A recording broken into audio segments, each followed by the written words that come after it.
டைனோசரை முழுங்கியதா இந்த பாம்பு? விஞ்ஞானிகளை அதிர வைத்த உண்மையை பற்றி பார்க்கலாமா வாங்க.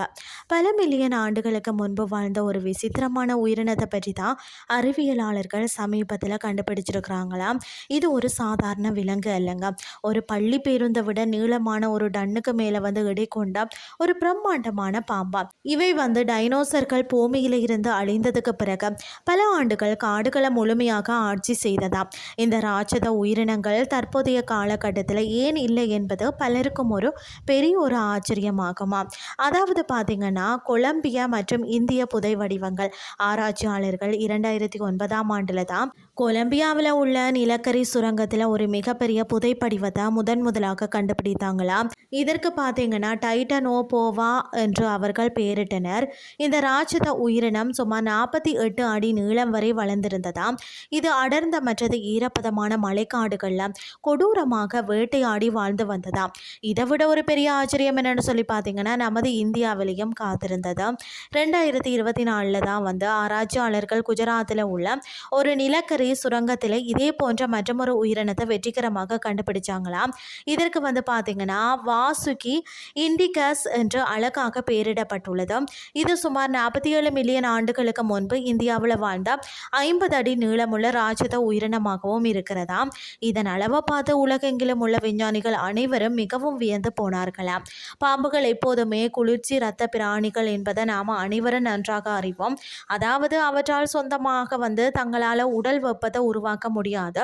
சுற்றுச்சூழல் வெப்பநிலையை நம்பித்தான் அவற்றின் உடல் இயக்கம் மற்றது அதாவது மெட்டபாலிசம் முழுமையாக செயல்படுகிறது.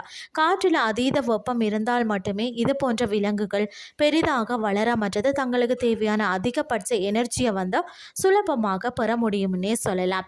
இந்த ராட்சத உயிரினங்கள் வாழ்ந்த காலத்தில் பூமியின் வளிமண்டலத்தில் பார்த்தீங்கன்னா கார்பன் டை ஆக்சைடு அளவு மிக அதிகமாக இருந்ததாம். இதனால் பூமி ஒரு பெரிய கிரீன் ஹவுஸ் போல மாறி அதிக வெப்பத்துடன் காணப்பட்டது.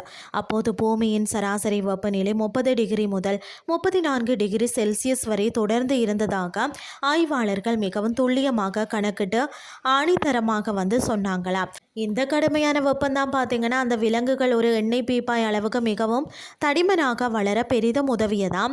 தற்போதைய காலகட்டத்தில் பார்த்தீங்கன்னா அமேசான் காடுகள் மிகவும் குளிர்ச்சியாக இருக்கிறதால தான் அனகொண்டா மலைப்பாம்புகள் அதிகமாக 20 முதல் 30 அடிக்கு மேலே வளருவதில்லை என்பதை நாம் கவனிக்க வேண்டும். வெப்பம் குறைந்தால் இவற்றின் உடல் வளர்ச்சியும் தானாகவே குறைந்து விடுமா.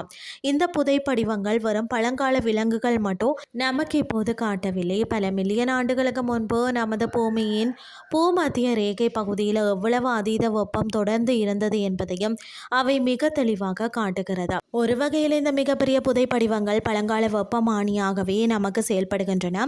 இது உலக காலநிலை மாற்றங்கள் பற்றி ஆழமாக அறிய பெரிதும் உதவுகிறது.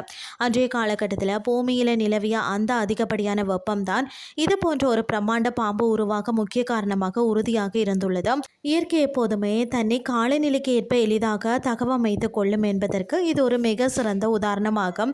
எதிர்காலத்தில் பூமியின் வெப்பம் இது போல் தீவிரமாக அதிகரித்தால் மீண்டும் இதே போன்ற ராட்சத உயிரினங்கள் தோன்ற அதிகம் வாய்ப்புள்ளது. இன்றைய கிறிஸ்டி உங்களுக்கு பிரயோசனமாக அமைஞ்சிருக்கும்னு சொல்லி நானும் நம்புகிறேன்.